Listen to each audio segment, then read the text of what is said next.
Good afternoon, everyone. We're going to get started in a little bit. Um, just hold on, and we're going to start in about 5 to 10 minutes. Thank you.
Hi, everyone. We're going to get started in about 2 minutes.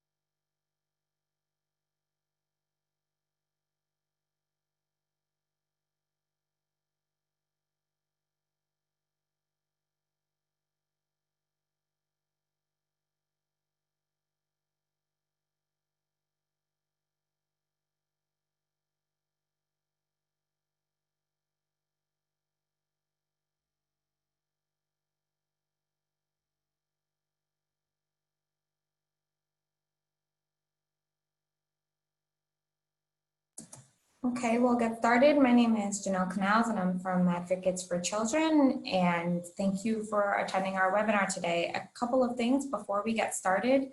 If you have any questions during our webinar, please go to the Q&A and place your questions in the Q&A box. We will be trying to answer questions simultaneously throughout the presentation, and then we will also be pausing a couple of times for questions throughout the presentation as well.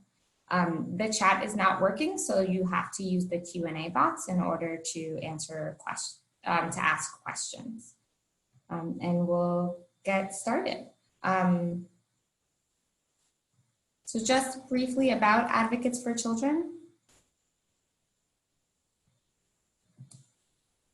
Advocates for Children is a nonprofit organization that helps protect all the rights of students in New York City. And here is our helpline. If you or any families you're working with need assistance, our helpline is working right now, even though we are not in the office. And so you can feel free to advise families, or you yourself can call our helpline. You can also visit our website, which has a number of resources regarding COVID, as well as education rights in general.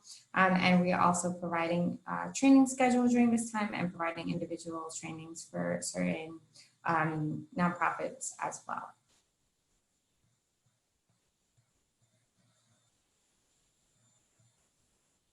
So we are going to get started with our presentation first by Columbia Promise Program and then with Advocates for Children.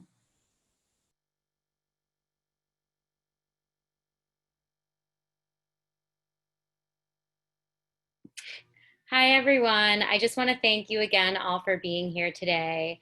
My name is Dr. Caitlin Selver, and I'm here with my colleague, Dr. Sonal Rowley from the Promise Program.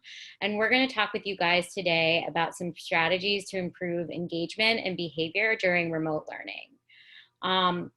Just a bit about our clinic. You can see up here, the Promise Program is a donor-funded clinic housed within Columbia Medical Center that provides comprehensive neuropsychological testing and educational advocacy for underserved youth across the city at low or no cost to the family. Rohini, you can go ahead. Next slide.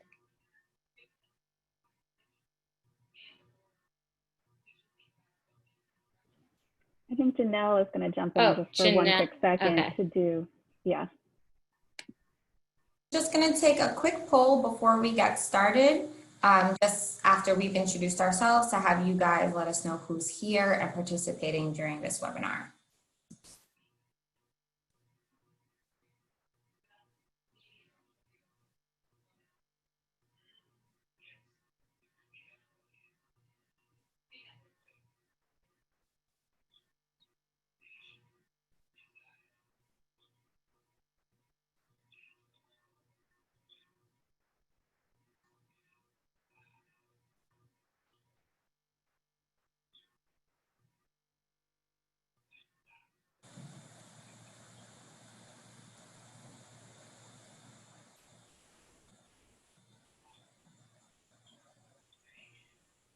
So we've got about 90%, just a couple more people if you haven't participated. Okay. So we've got mostly educators and professionals and parents and some students.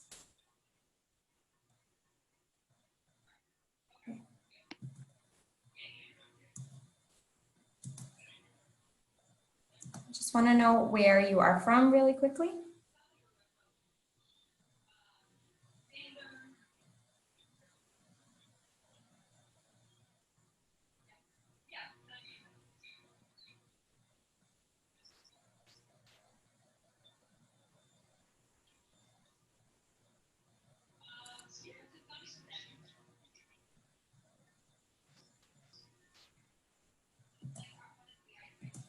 All right, so we've got pretty much a lot of people from many of the boroughs equally. And then, so now we're going to get started with our presentation. Again, if you have a question, please put it in the Q&A. The raised hands function will not work during the webinar.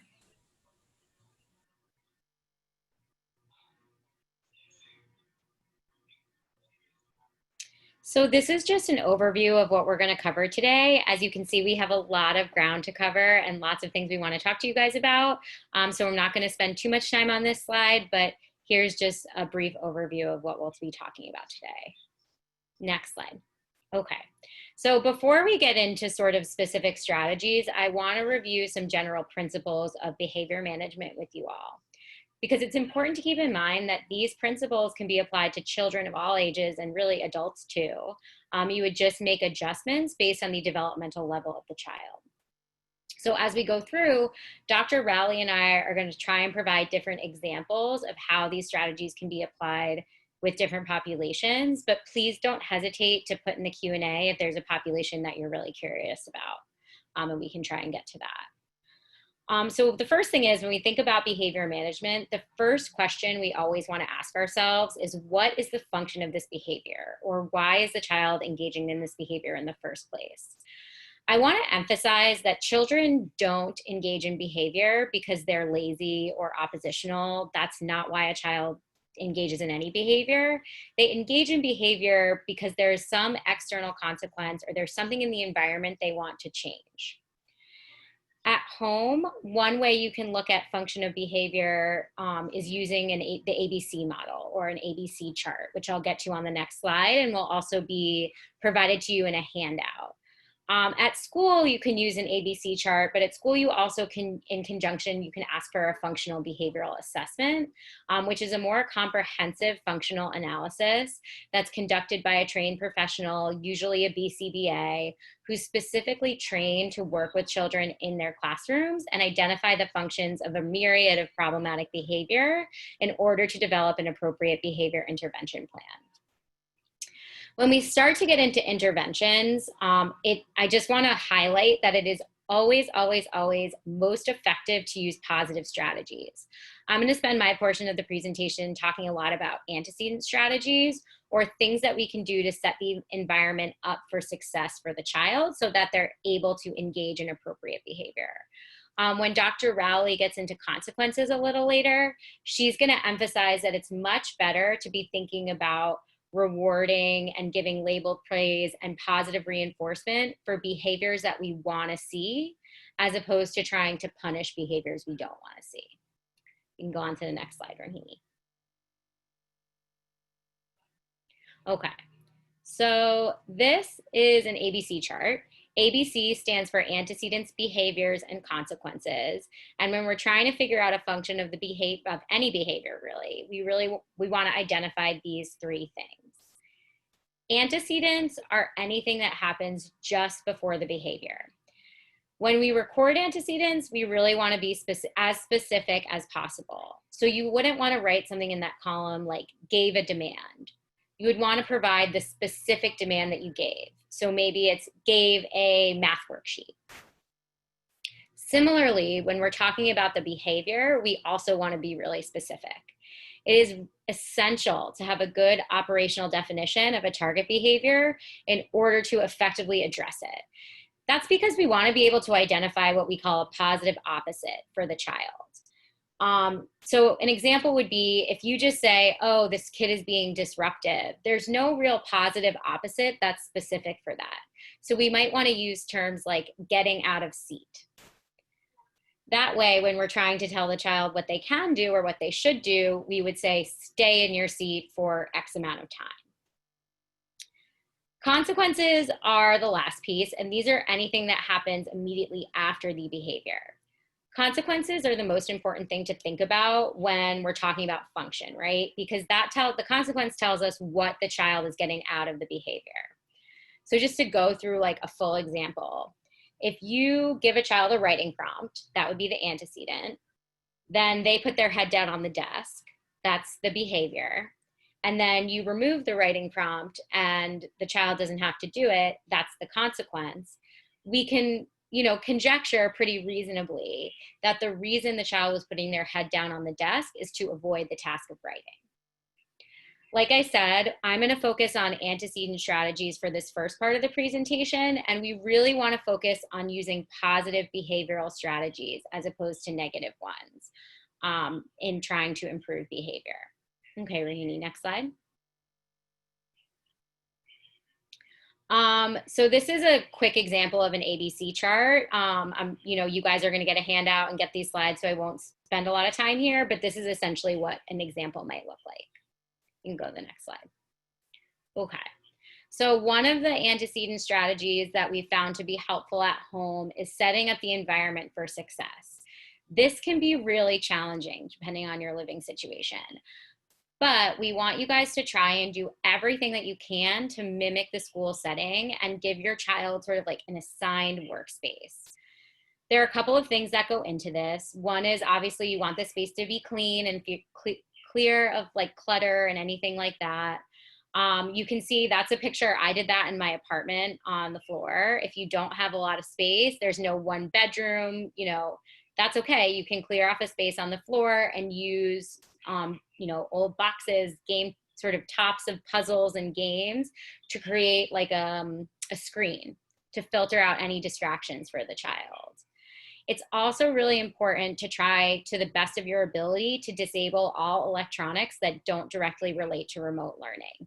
This can be a challenge, but it can often involve strategies such as putting blocks on social media accounts on a child's like phone or tablet, disabling data, unplugging video game systems and removing them from the area until the work period is done.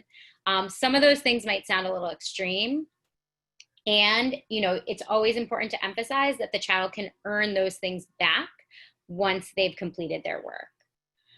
We're going to talk about schedules and routines in a little bit, but it can sometimes be helpful to have the schedule or routine or whatever part of the day it is hung up, are visible for the child in their workspace so they know what's coming next.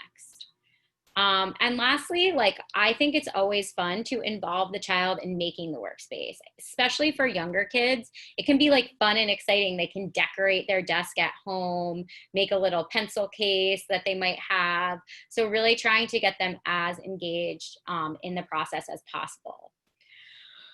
Just as an example, for an older kid or a teenager, you might like allow them to have a little bit more of an independent workspace, right? Like they might share a bedroom or they might have their own bedroom and be able to work in their bedroom.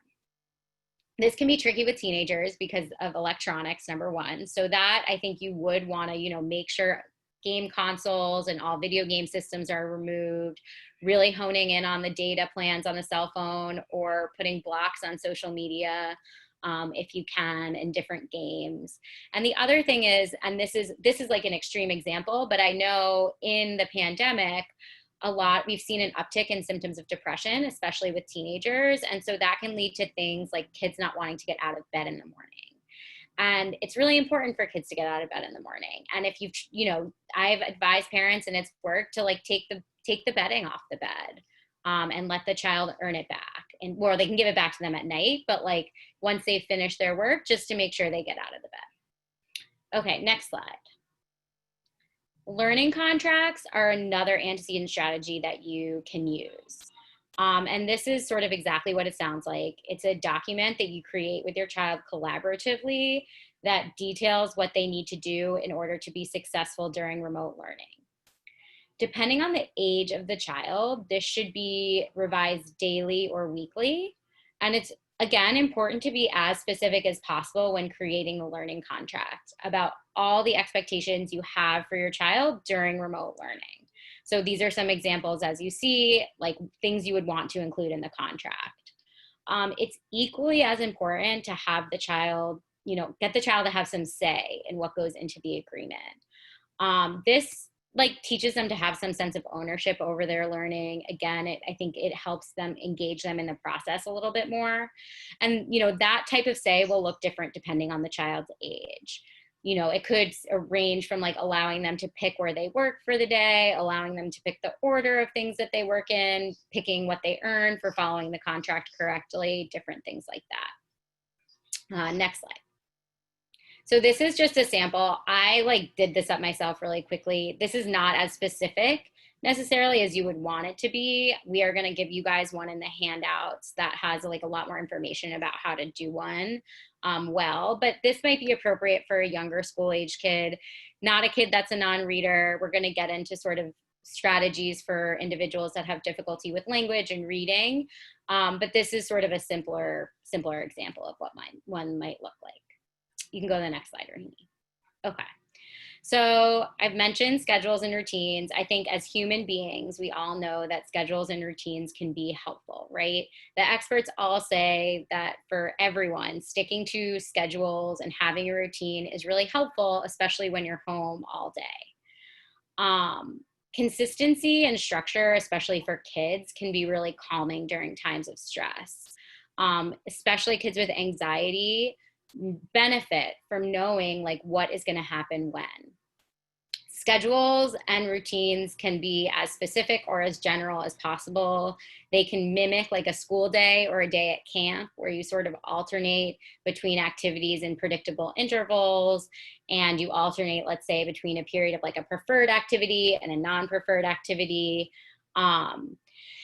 It can be helpful, again, depending on the age of the child, to review the schedule, especially for younger kids, every morning. And you might want to like just sort of lay out for them, this is what we're going to do today, and even like collaboratively make the schedule together. So again, they have a little more buy-in in that process.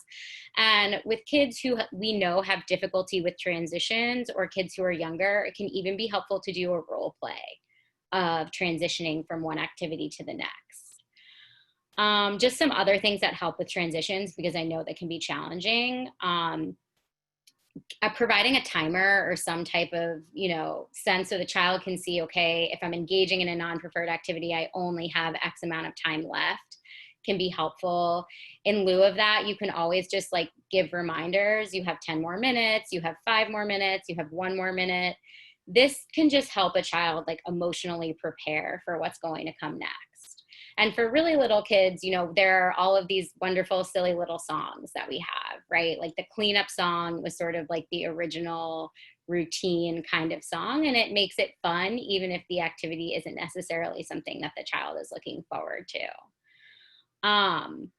Visual cues are also really important. For all younger kids, I would use visual cues. And then for any child, teenager, adult that has difficulty with reading or difficulty with language, it's essential to use pictures. And the picture can obviously vary depending on the developmental level, right? Even if you have a nonverbal teenager, you wouldn't put like little cartoons. You might want to put a more developmentally appropriate picture of the behavior that they're going to be engaging in. And the last 2 things about routines. One is, I talked about reviewing it every morning and sort of allowing the child to have some buy-in in the process. Part of the reason for that is we want to try and be as creative as possible, and incorporate new activities in the routine so the child doesn't get bored. I think people have gotten really creative in the pandemic from what I've seen. I've heard families having dance parties, dress up night where everyone dresses up like their favorite movie character. Everyone cooks their favorite dessert. So just trying to be really creative and get the child invested in engaging in some of these activities.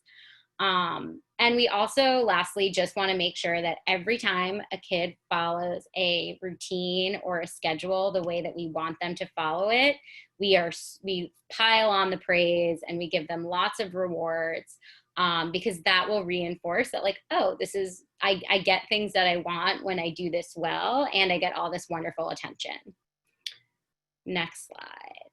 So this is an example of what a schedule could look like for a younger kid. You see I've paired it with pictures.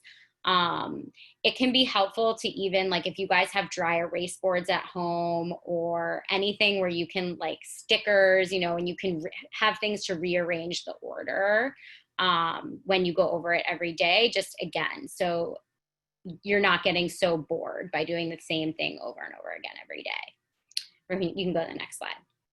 And this is a sample for teenagers. You could see that it doesn't have pictures. It's not quite as broken down by like morning, day, and night. But again, depending on the developmental level, you might want to vary this. You can go to the next slide. So just some general tips before I turn it over to Dr. Rowley. I think the biggest thing with behavior management is we always want to be thinking about being consistent and clear and reasonable.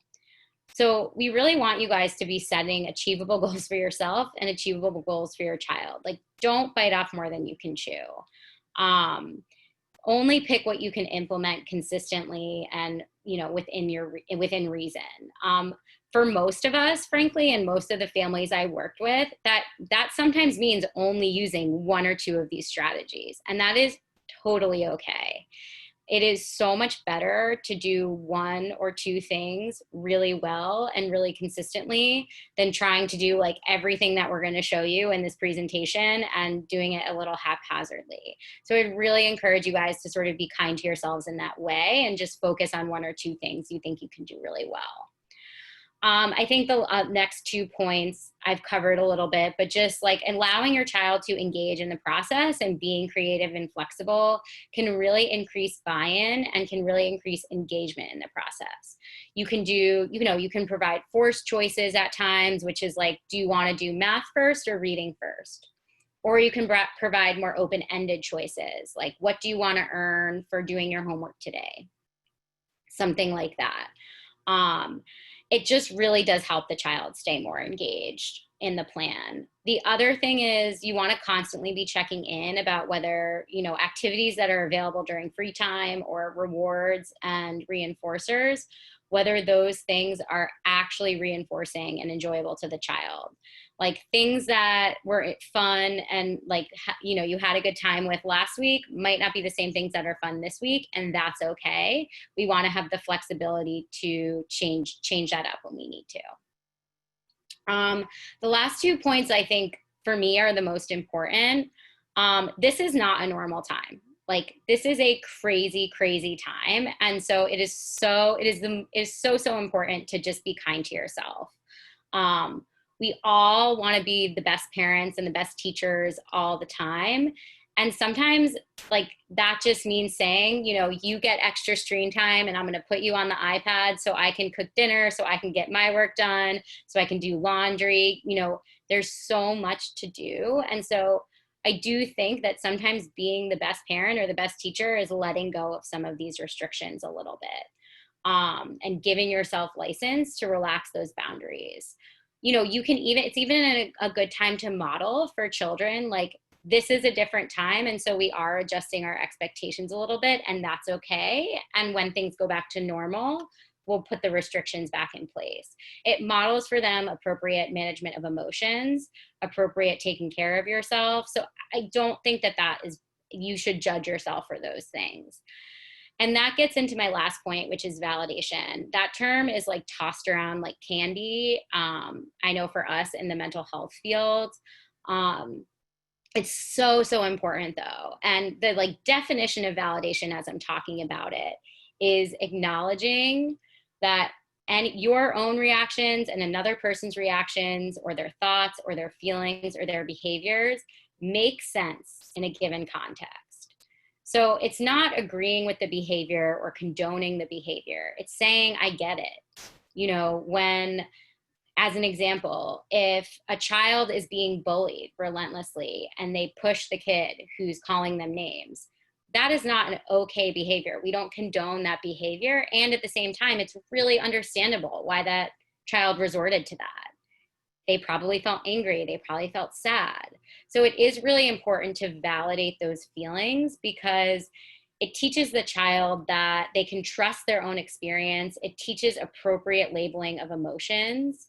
And it just teaches more effective communication and can strengthen relationships.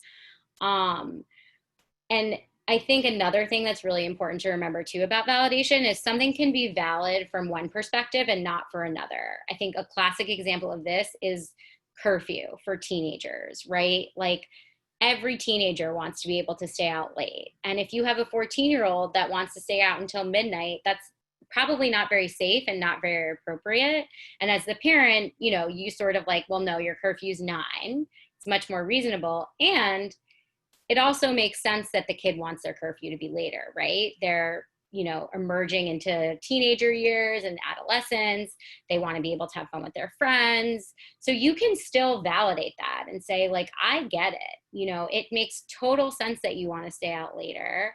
And I'm concerned for your safety. And I know you've been working really hard this week. So let's think of something else we can do for fun. It just de-escalates any kind of conflict. And I think it just really reinforces the idea that whatever a person is feeling is okay. And that way we can more effectively teach how to manage those feelings in appropriate ways. And with that, I will turn it over to Dr. Rowley. Thank you. Great start to the presentation, Caitlin. So what I'm going to do is going to focus on some specific strategies that we could use for specific populations. But before we get into that, I want to spend a little bit of time talking about positive reinforcement and effective consequences. So to start off with positive reinforcement, it refers to providing a positive response or an action, such as a reward or praise, right after the person performs a desired behavior. And what that will do is increase the likelihood that that behavior will occur again. So firstly, what we want to do is we don't want to underestimate the power of a smile or a good job. Whether children admit it or not, most of them want the approval of a parent or a teacher. And sometimes these little rewards can be more powerful than anything else. We also want to be very specific about the praise that we're using. So for example, if your child is working hard on homework or classwork at school, you really want to say, I like how well you're focusing on your classwork. So be really specific. And by giving your child positive reinforcement for being good, it helps to maintain the ongoing good behavior. Positive attention enhances the quality of the relationship. It can improve self-esteem. It could help kids to become more receptive to instructions and to limit setting generally. Using rewards is ultimately what we want to do to increase some of these positive behaviors. We generally would like our child to be internally motivated or satisfied by internal rewards, which is basically a sense of accomplishment that comes from within, but usually that takes some time. So we want to start with external rewards, which are tangible rewards that we could give to a child that displays positive feedback for desired behaviors. So what we want to make sure is that the rewards are specifically linked to specific behaviors so that the child knows exactly what they're being rewarded for. We want to be clear about the requirements for receiving these rewards, and we always want to follow through. So if you promise the child a reward, we want to make sure that the child gets the reward. So consistency is key.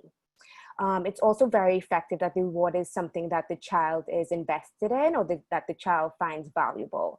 If the child doesn't like stickers and you offer the reward of a sticker, it's not going to be effective. So again, getting the child's input on what reward, that would be really great and really contribute to the effectiveness of this reward system. The other thing that I wanted to talk about is a token economy, which is a reward system where basically there's some form of token, so it could be a slip of paper or a sticker that's awarded after a positive behavior. And then for each behavior they add up, they get different stickers, and then ultimately they take all these tokens or stickers and they're able to turn that in or exchange it for a bigger reward. This research shows that token economy is a very effective way to change behaviors, especially for kids who might be resistant to work or resistant to just doing any chores or tasks. So it's really important to set this up for the child. But it can be really challenging, and you really want to get the input from the child when you're creating these rewards or this economy. And you always want to remember that it's going to take some time. It's not just going to happen overnight, okay? So you really have to stick to it, follow through with it, and really be consistent. Next slide, please. So effective consequences. So as we know, there could be good consequences and positive consequences. The positive consequences will be the rewards that the child can earn, but then there's also sometimes they have to receive negative consequences. What we want to make sure we know is that consequences should be explained in advance of any behavior, and they should occur immediately after the unwanted behavior. As Dr. Salvo pointed out, rewards for positive behavior are more effective than negative consequences. So we always want to start off by praising positive behavior. But sometimes we do have to give consequences. When we're giving these consequences, we want to make sure that we create a few simple and clearly defined rules and consequences for specific behaviors. Children are going to have a hard time understanding a complex set of rules, and there's no chance for success if they don't know what the rules are. Again, I think this is even more crucial than with rewards. With consequences, you always want to follow through. You always want to be consistent. The threat of discipline could quickly become meaningless if the consequences never actually happen, okay? As parents and teachers, we often sometimes feel sympathetic to the child, or sometimes we just want to give in because it's hard, it's challenging, it's difficult. But this is when you really need to put your foot down and stick to it, because then children are going to learn that, oh, she's not really going to give me this consequence. So you really have to stick to it for it to be effective. Taking away privileges such as phone privileges or TV privileges is very effective consequence. Timeouts are also really effective. And with timeouts, you want to make sure that the child goes to like a quiet place and they're able to sit and reflect. And while they're in that place, obviously they're losing those privileges as well. And then you also want to make sure that they understand why they're in that space. So you want to take the time to talk to your child about why they're being disciplined, why they're receiving these consequences, and help them learn. And you could do this with young kids as well. It's just like using developmentally appropriate language. Consequences, discussing these consequences afterwards helps your child to develop a strategy to deal with the situation differently in the future. Next slide, please. So I just wanted to highlight some common de-escalating strategies. A child who is dysregulated emotionally or behaviorally can exhibit intense behaviors that can cause immense stress for the child, but for the family or the school as well.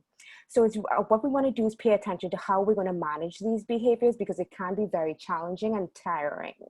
I think the most effective strategy is trying to stay calm. And this is probably the hardest one to do because when a behavior is really intense, we can want to like react by yelling or getting upset. And what that does is further escalates the behavior. So we really want to try and stay calm because if we get upset and yell, it really fuels the fire and makes the child more dysregulated. And this will cause the behavior to last longer and create more stress for everyone that's involved. So, and it also might make the child's behaviors worsen because they might start to feel anxious, angry, embarrassed, and resentful towards you. So it's really important to try as best as you can to stay calm in that situation. You also want to try to provide the child with choices of appropriate coping strategies that they could use when they're feeling this way. Some of these could be deep breathing, it could be counting to 10, it could be sitting in a quiet corner. For some kids, drawing helps them to get out those emotions. And for some kids who are really dysregulated, just giving them some time or some space, whether it's just 5 minutes to sit by themselves, that might be really effective. And then always after, you want to kind of bring it back in and then spend some time really debriefing with the child after the incident to identify ways to improve. And it's really important when you're in this debriefing session or this feedback session that you try to be non-judgmental and non-emotional. So you really want to stick to what went wrong, why did it go wrong, and how can we fix it next time? Okay, in this moment, you also want to show the child that you're listening to them and hearing them, and then you want to validate their thoughts and their feelings. So as Dr. Salva-Prent just pointed out, validation is very important. It's letting the child know that you understand that they're upset, you understand that they're frustrated, but then at the same time, you want to say, and it's not okay to hurt yourself. It's not okay to hurt others, and it's not okay to damage property. So it's letting them know both at the same time. And then sometimes with some kids, using humor to lighten the mood can work. It's not going to work with every kid, but it's something that you can try in a situation that becomes really intense. Next slide, please. Thank you. Okay, so now for some specific strategies for children who have language difficulties or limited language skills. And this could include kids on the spectrum, the autism spectrum, kids with a language disorder, kids whose dominant language is not English. What's really key for these kids? Visuals.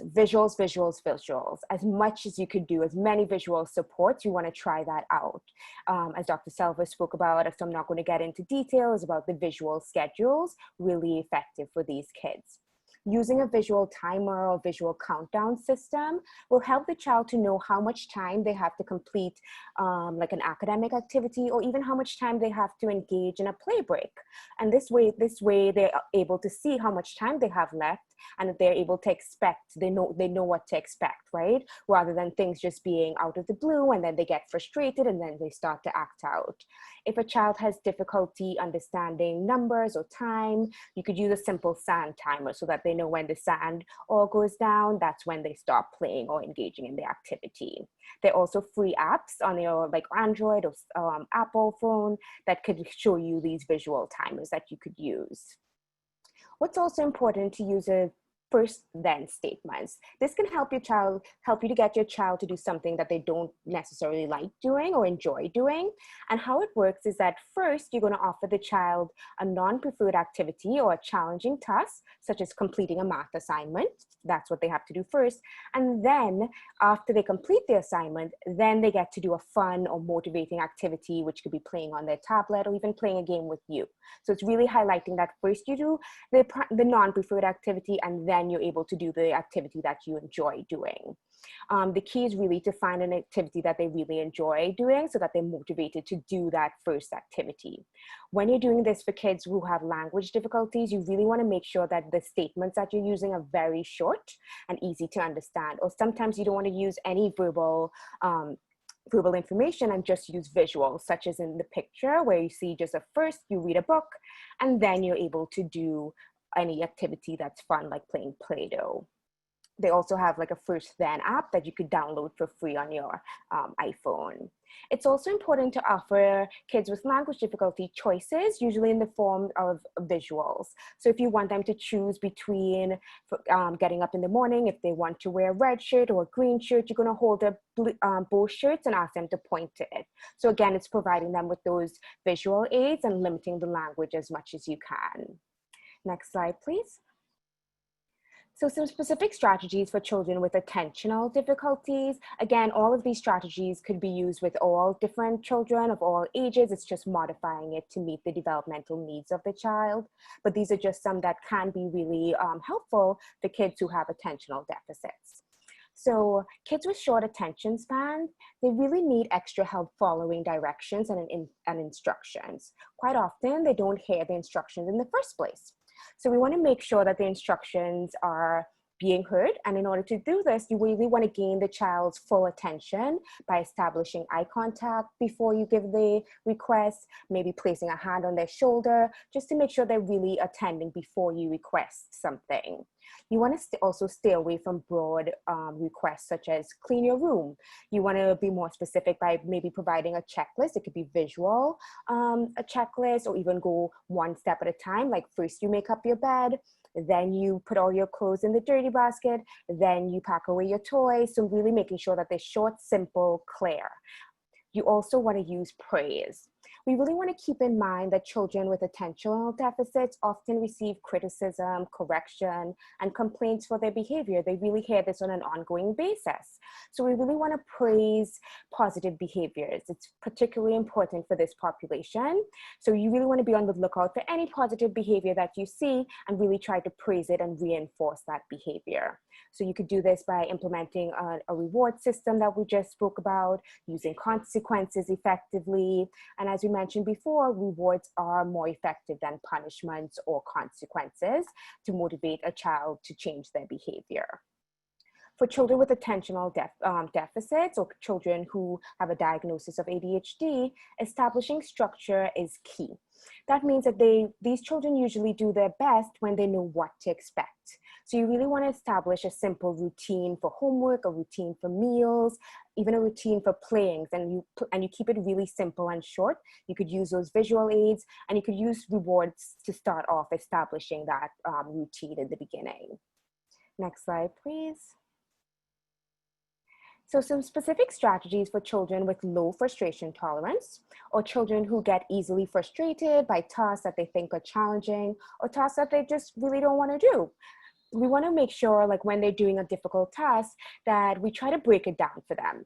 We want them to complete tasks one at a time, and we want them to finish one task completely before they start moving on to the other task, or else they'll start to become really overwhelmed, and that's when they start to get dysregulated and might act out. You also want to begin with a less complex task and gradually build towards more complicated tasks. For these kids, it's often important to return to mastery level, or a level where the child can experience some success when you see them starting to have that emotional reaction to an academic task. That way they're able to reveal to get some success before moving on. It's also important to offer children choices. When children are frustrated, they sometimes like need to feel a sense of control. So giving them choices of, do you want to do math first? Do you want to do reading? That could really help with those feelings that they are having built up inside. Providing scaffolding, which refers to like firstly like modeling and demonstrating how to solve a problem or a task first, and then supporting the child through doing that task independently, can be really effective for kids when they are feeling really frustrated. And obviously like providing a lot of encouragement and praise to get them through those challenging tasks. Next slide, please. Some strategies for highly active children. So we all know that some children could be like Energizer bunnies and seem to be always on the go. And that's okay. That's okay at times. But what's really important for us to think about is how are we going to let them expend this energy in a way that's appropriate. So providing as many like movement or motor breaks, that's key. So you want to find ways that the child can move around or fidget, maybe like by creating reasons for them to move. So if it's like to go do an errand or to get a drink of water or to go to the bathroom, that way they're able to, especially in remote learning where they're sitting and staring at a screen for a long time, movement breaks are really, really important. And you could find like videos on the internet that incorporate like children's songs and dancing, or you could find like yoga, dancing and stretching videos that you could do even in the remote learning school session as a group, as a class, that you could play games on, if it's Zoom or Google Meets or whatever you're using, that they could all dance along with together, and they all are able to release that energy in a fun and engaging way. You could use fidgets that are small and silent. I know like some fidgets can be a little controversial, but sometimes if you keep it small, you make sure that it's not distracting, it can be effective, such as like a soft like squeeze ball that the child uses under the table, so it's not distracting for the child or for other kids. And it's really important to set clear rules and expectations for behavior. You want to such explicit expectations, they can really offer a sense of predictability and a feeling of control over the situation for the child. And that in turn can facilitate better behavioral regulation. Next slide, please. Just some quick strategies for children with anxiety. You really want to encourage them to use coping and calming strategies, deep breathing, listening to music, and encouraging them to use this by participating in these activities with them, or modeling how to use these strategies, and maybe having a discussion with them. Exercise and physical activity is a proven strategy to reduce anxiety symptoms. So again, getting the child moving as much as possible is very important. And offering choices often provides a sense of autonomy and motivation for the child, and providing opportunities throughout the day where the child has a voice about what happens and when it happens can also serve as an effective strategy to reduce anxiety. Next slide, please. So I'm going to quickly go over some strategies for school-avoidant children. We could have a whole hour-long session on this, but we just wanted to highlight some key points that you could think about because as we know, especially with kids currently in remote learning, they're kind of like learning how to avoid school at this time because they are doing it all remotely, and this might change different if and when we get to go back into the school system. This might be more of an issue. As we know, students who avoid schools, they typically do so because of fear. It could be fear of being around others, fear of being in social situations, fear of academic failure, fear of not being able to control their emotions. And when we're thinking about how to work with children who have this school avoidance, we want to establish the function of the school avoidance, which again is usually fear. And we want to kind of figure out why that's happening and what's going on. There's usually a cycle of avoidance that happens, as you could see in this chart.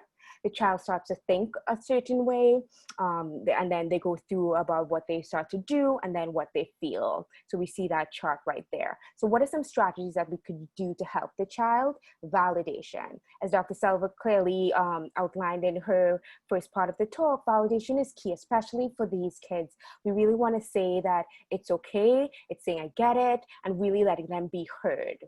Modeling and role playing is effective as well. And that's just like role playing. Okay, what would happen if you do go to school? What could happen if you go close to school? Practicing social skills is particularly effective for kids whose avoidance is because of like social situations or interpersonal ineffectiveness. So really going through like some skills that they could use in that situation would be really helpful. Exposure is one of the most effective strategies for working with kids who can be avoidant to school.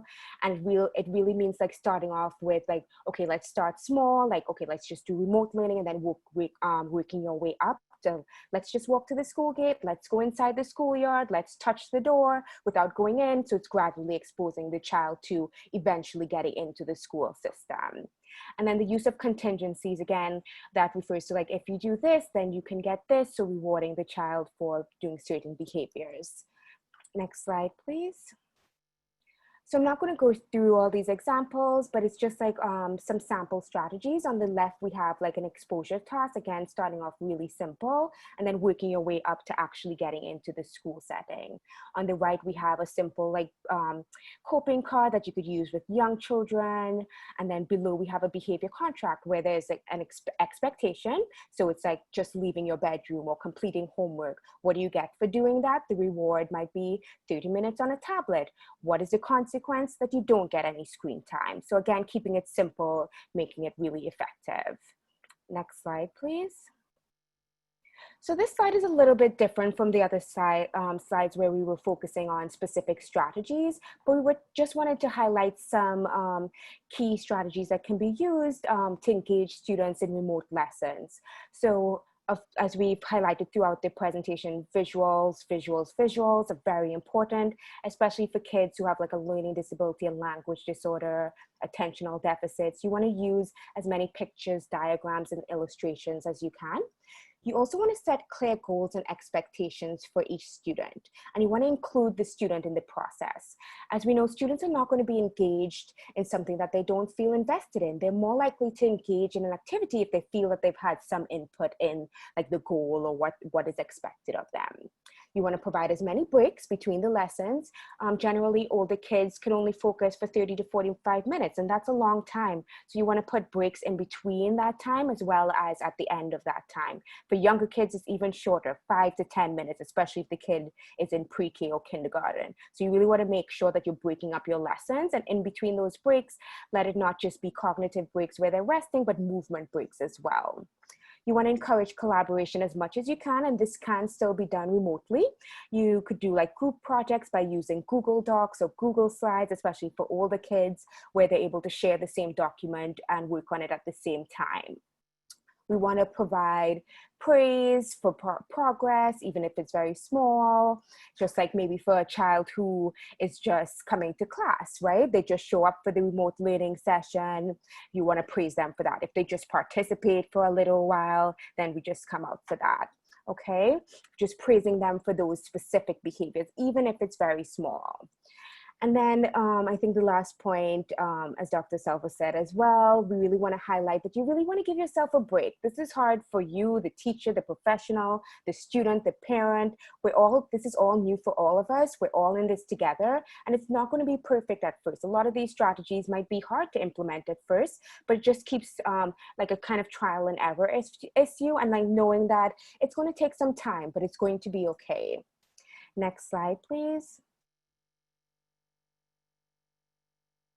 So lastly, I just wanted to highlight some common accommodations and modifications for children with behavioral challenges that we can often find or put on a child's IEP or 504 plan. And a lot of this is related to what we spoke about in our earlier slides, the use of a visual schedule, cognitive breaks, movement breaks, providing visual cues along with verbal information, use of a behavioral contract, implementing a behavior plan, or even just a simple behavior chart, using consistent positive reinforcement throughout the school day, and then providing daily feedback to the student and the parent. And then, yeah. And then our last slide is just about some resources that we have. As Dr. Salva mentioned, we have a couple handouts that we would love to share with all of the attendees that kind of address the specific strategies that we've been speaking about throughout this presentation, as well as some websites where you could find movement breaks, you could find educational videos, and just some helpful tips to help children and teenagers during this time that's really new and different and hard for all of us. Thank you. Hi, so we have a couple of questions, but we are also running, it is almost 5, and we said this would end at 5, and we do want to get to Rohini in terms of how to communicate with your schools. So I am going to try to ask a couple of the questions, and if we don't reach your question, we will try to answer it via email to you since we have your contact information as well. All slides and all the resources will be shared with all participants via email tomorrow, and you'll also get proof of attendance tomorrow as well. So the first question is just a couple of examples or adaptations that you can use for a 2-year-old who is predominantly nonverbal in terms of helping the student engage in learning. So that was a question about how to engage nonverbal kids in remote learning. I think that's that's been a big challenge for a lot of families that have lower functioning nonverbal kids. I think the first thing you want to do is really think about setting a reasonable goal and what does engaging in remote learning mean for this child. It's not going to mean the same thing for every child, and that's okay. You know, I think we keep emphasizing this because it's true. Like, this is so new for all of us. And so we want to be setting reasonable goals. So for some kids, that might mean like looking at the screen and sitting in front of the computer for 2 minutes without moving. It might be answering one problem. It might be reading one word. And that is perfectly fine, because this is just a crazy time. And we want to make sure that we really reinforce the child, even when they're doing something that they should be doing or we expect them to know how to do.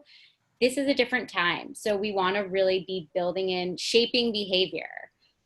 So we're starting with like little steps and working up to the bigger goal of maybe attending an online class for 15 minutes. Okay, the next question is it's about a 13-year-old with ADHD who is submitting his work a little late and not telling his parents. And so there were some issues about getting work done and consequences, but also just how to balance any strategies for balancing working at home and parenting during remote learning at home.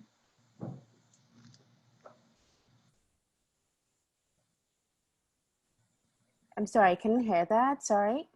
Sorry, so strategies for— That could be my phone. Strategies for balancing remote learning as well as working from home, a parent who is working from home with a relatively older student with ADHD who, for the most part, is independently doing his remote learning. Yeah, again, that's really challenging, and it's really, again, cutting yourself slack. Like that's really hard, like having to work from home yourself and then monitor a child who's also experiencing these challenges that are new and difficult. As what can be effective is that token economy that we spoke about that could help them with the homework. And again, a token economy, when we think about it, sometimes we think about it for younger kids where you're providing stars and stickers, but for older kids, it could just be a check mark, or every day they're getting 5 minutes or 10 minutes to chat with their friends on social media. And then it adds up so that when eventually at the end of the week, they're able to get more time to do that. So sometimes that's what we can do for that. But again, cutting yourself some slack at this time, because it's a lot for a parent who has to go through this, where effectively you're trying to be a teacher at home as well.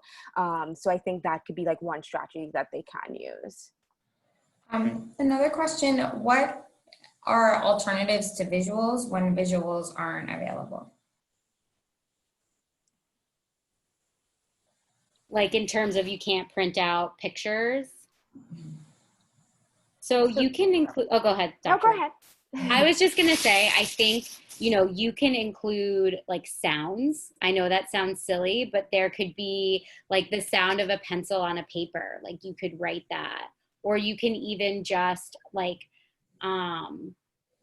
if you can't print out a picture, like, can you show a video of something that's going to be coming next? Like pull something up on YouTube, pull a picture up on your phone and show it to them about what's going to come next. Or even drawing it yourself. Like if you have a piece of paper, just drawing it on the paper, especially like for the first then visual, you don't need to print it out. You could just draw it out yourself. There are apps that you could use for some of these strategies so that you don't need to print it out yourself. You could just, as Caitlin said, you could just show it on your video, or even just like be creative and draw it out for yourself.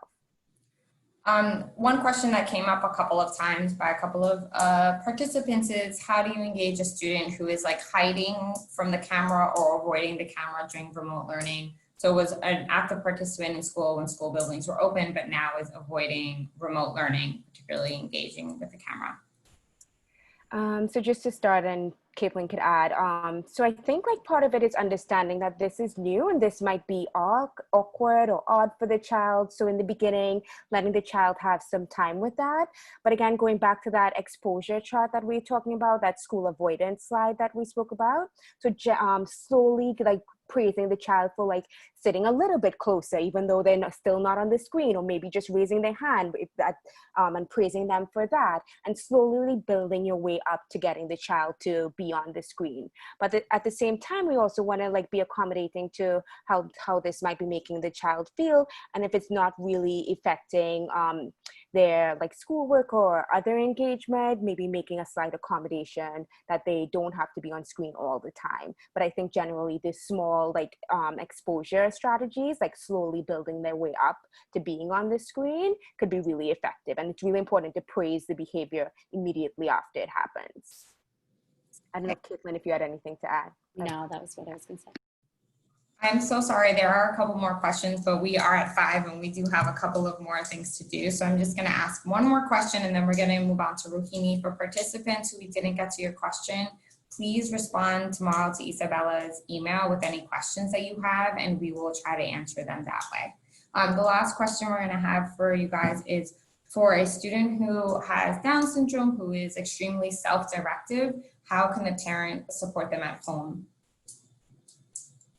I think it's really great when you have a self-directed child, because it shows that, I think it demonstrates a lot of positive qualities, that they have the capability to be independent, that they're self-motivated, which are all really important. And I think sometimes it means they don't ask for help when they need it. Sometimes it means they're not doing what they're supposed to be doing. So that's where I think, you know, the working with your child like every morning to just be like, hey, I know that you can do this. I know that you're independent, but like, you and I agree on what's going to happen today, and like building the schedule with them, whether it's like in a note on a cell phone or like on a just piece of scratch paper every morning, like building it with them, and building in a couple of times where like there's a check-in. You know, even at office jobs at work, we have like daily touch points, right? With our bosses and with our colleagues. And so having like a daily touch point and kind of being like, you know, we're going to have 2 touch points where we check in and we talk about, you know, how the day is going so far. I do think it's, you know, wonderful that your child feels independent and is taking ownership of that. So we don't want to discourage that. We just want to make it so that they're doing maybe things a little bit more appropriately. Okay, Rohini, go ahead.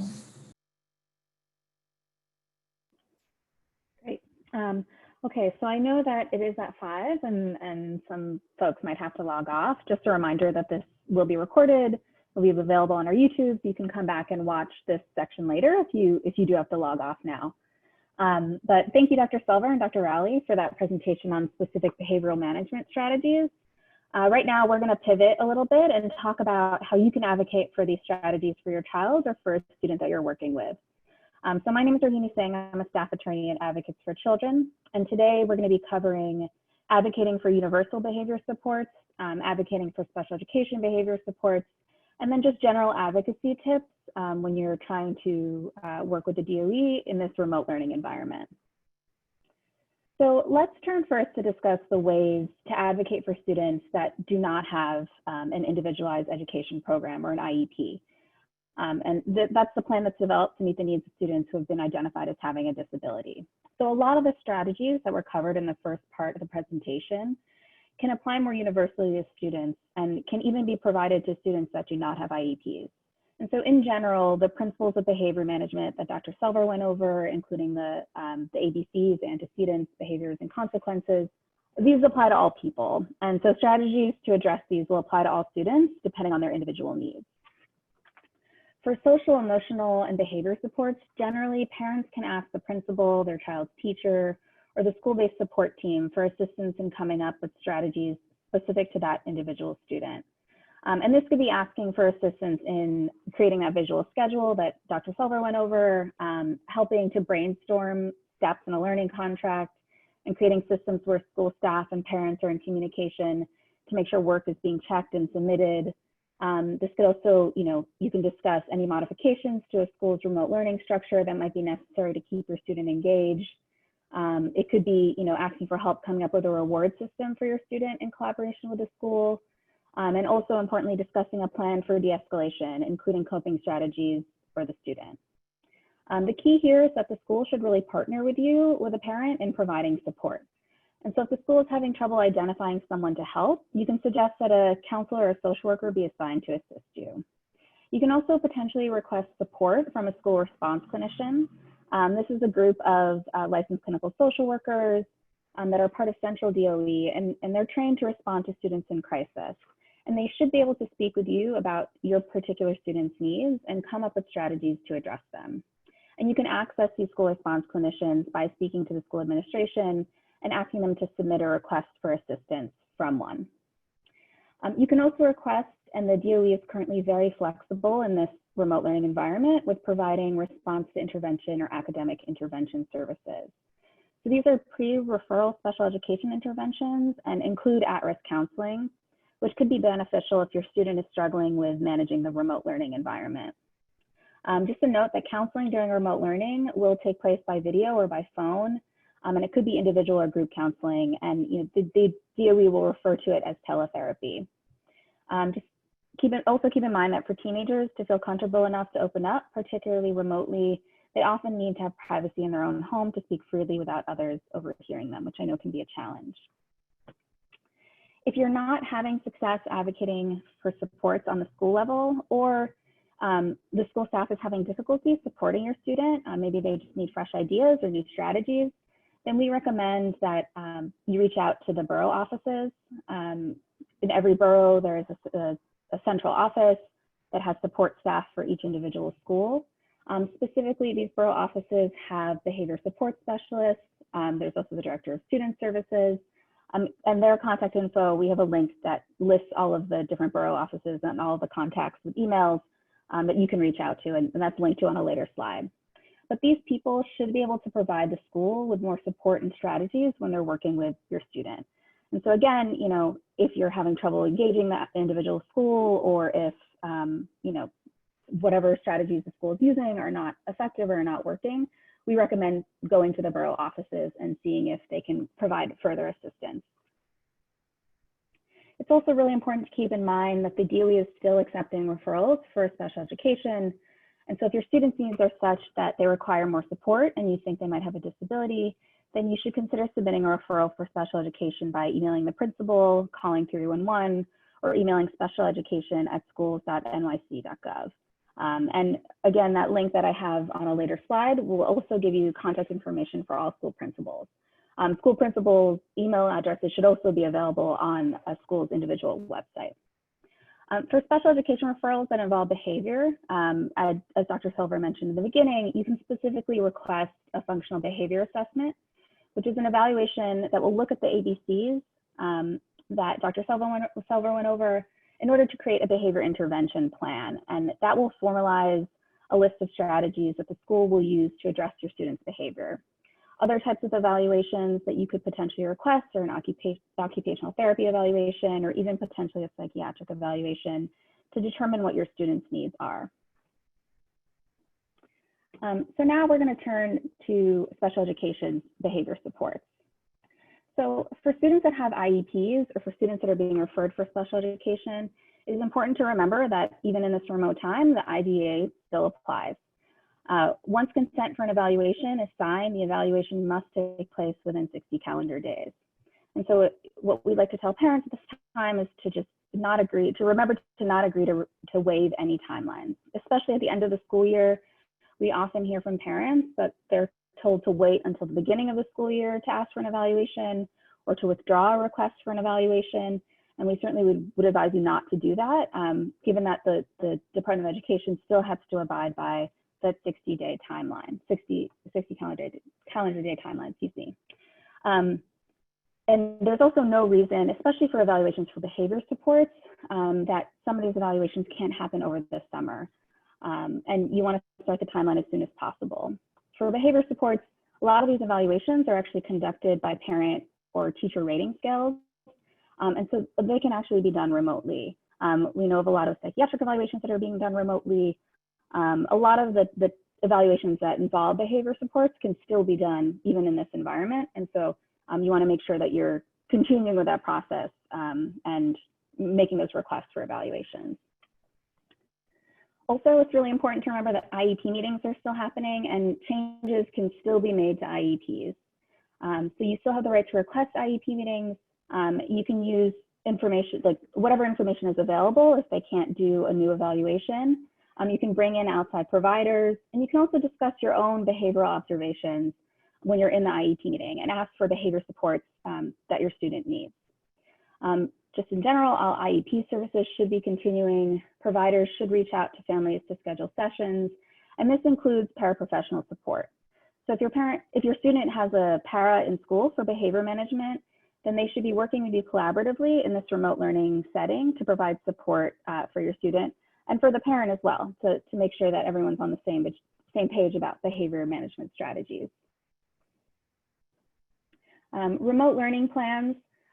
These are, the remote learning plan outlines how special education and related services recommendations that are on the IEP will be provided during the remote learning period.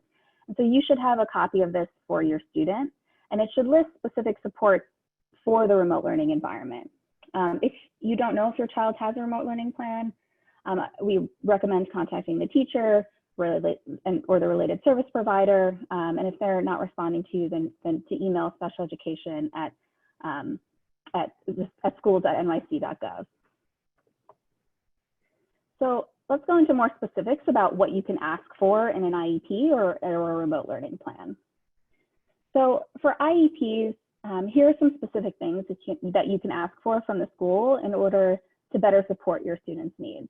You can request assistive technology, sensory items, ask for paraprofessional support, that functional behavior assessment and behavior intervention plan we had just discussed previously. You can also ask the school to, for that functional behavior assessment and behavior intervention plan, you can ask the school to observe your students' ABCs at different times in the day and offer to partner with the school by collecting some of this information on your own, and then share the information and work together to discuss interventions and strategies and create a plan. You can bring in outside support, such as a therapist or a counselor from outside of school, to work on this as well. I think the key, again, is collaboration with the school and some creativity too in terms of how to address students' needs during this time. For remote learning plans, what we advise is to really build in time in the remote learning day to help develop some of these strategies with the school. So that could be allowing for time within the remote learning day to consult, for the parent to consult with providers, teachers, and paraprofessionals. You know, talking about and listing in the remote learning plan changes to the types of services to accommodate, you know, the remote environment. So, you know, if students getting different types of related services at different points in the day, but, you know, maybe depending on the day or depending on the timing, the student is less engaged, to really be able to be flexible and to talk about how to make changes to that and to make that change within the remote learning plan. Also scheduling check-ins with a social worker or guidance counselor or any school staff member that the student might have a good relationship with. Again, this is a difficult time for everyone, and so making sure that there's time built into that in the remote learning plan is really important. Again, if your child does not have a remote learning plan and they have an IEP, or if you've never seen the remote learning plan, we definitely recommend that you reach out to the school and request to see it. And once you've been able to review it, request a meeting to discuss it and make any changes. It's meant to be a collaborative document, and so it's something that a parent should really have quite a bit of input in the creation of. So who should I reach out to in the DOE? So we always recommend that you start with the school, and these are just some folks on the school level that you can reach out to for support, and then moving on to the district superintendent's office, then the borough citywide office, or the borough or citywide offices that I mentioned before, and then DOE Central or the Office of Special Education. And this is the link to the website that has all of the contact information for individual people within these offices. And so all you have to do is type in your school's DBN number, and then it'll populate with the contacts in the borough office, the contacts in the district superintendent's office, and also school-specific contacts that you can reach out to. For teachers and school staff that are really struggling in terms of supporting students that they're working with, again, we recommend reaching out to some of these contacts in the borough offices, and then also to potentially contact the UST, which also has resources that you could potentially tap into and use to help support students that you're working with. And now just some general advocacy tips during COVID-19, during this remote learning period. Keep a list of contacts that you've spoken with, as well as dates of conversations with school staff. Keep emails and text messages. Just keep a record of all of your communications with the school. With the borough offices or with the central DOE. Definitely keep and ask for copies of your student's IEP and the remote learning plan. As best as you can, track the services that your student is receiving. This is really important because if they're not receiving all their mandated services during this time, or if there was a delay in services, you might be entitled to compensatory services to make up for some of that lost time in the future. And so it's really important to keep track of that. And then again, make sure that you're reaching out to the school and reaching out to the DOE for help. This is a unique time for everyone. A lot of this work is going to have to be done collaboratively. And so, we recommend that, your first initial step is to reach out to the school and to the DOE. Just in general, some other tips and strategies, be politely persistent.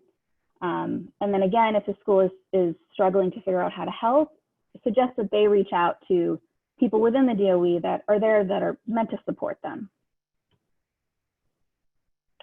So when to call Advocates for Children. Here are some situations where you could call AFC's helpline, just some situations that are big red flags for us that we want to make sure we help you address.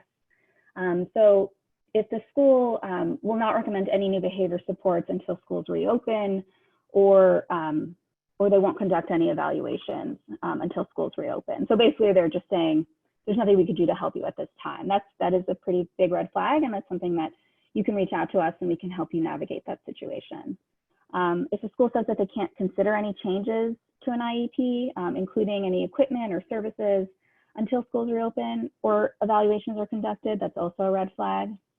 And then finally, if your child is removed from class, suspended from school, or otherwise disciplined. For discipline and suspensions during this time, the DOE has said that they're not suspending students from school during remote learning, and that they're using restorative practices instead, which are non-punitive ways of addressing behavior. And so it's important to bring to our attention so we can speak to people within the DOE about this. If your child is being removed somehow or not being allowed to have access to remote learning. Some of these rules might change in the fall, depending on what the learning environment just in general looks like. But definitely please call us if you're running into any issues with discipline or suspensions during this time. Great. So now I can pause for if there are any questions to answer. I believe I answered most of the questions that came in. Because we're running late, I just wanted to suggest to people, if you could please do our feedback survey, which I'm going to launch right now. We'd really appreciate it. We've really appreciated your participation, and to those over 120 of you that stuck with us past 5 o'clock. We really appreciate it. Again, we will be sending out all of the slides from today, as well as additional, more detailed resources from Dr. Rowley and Dr. Selver tomorrow in an email. And as Rohini said, this will also be on our website, the entire recording. So you can, I'm sorry, on our YouTube website. So you can share it with your colleagues, with other parents you know, and they can watch it as well. And always feel free to refer families and to call our helpline. And thank you very, very much. And please fill out our feedback survey. And also just a reminder that, you know, I know the situation with schools reopening is still in flux and things are continually changing. And so just a reminder to check for updates on our website, on Advocates for Children's website, because we try to keep, you know, the most updated information that we're getting from the DOE on there.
Hi everyone, just this question came up a little bit. There isn't a certificate, but we will be providing our documentation of participation to everybody who participated, and that will come with the email tomorrow where we'll be sending out the resources from today's training. So it's not necessarily a certificate, but it will be proof of attendance for the training that you can use for your employment if necessary. Okay, thank you so much for those of you who have completed the survey. I'm going to leave it open for like another minute. Oh, looks like we've got 100%. Thank you so much. We really appreciate it. And we look forward to seeing you at another presentation. Thank you.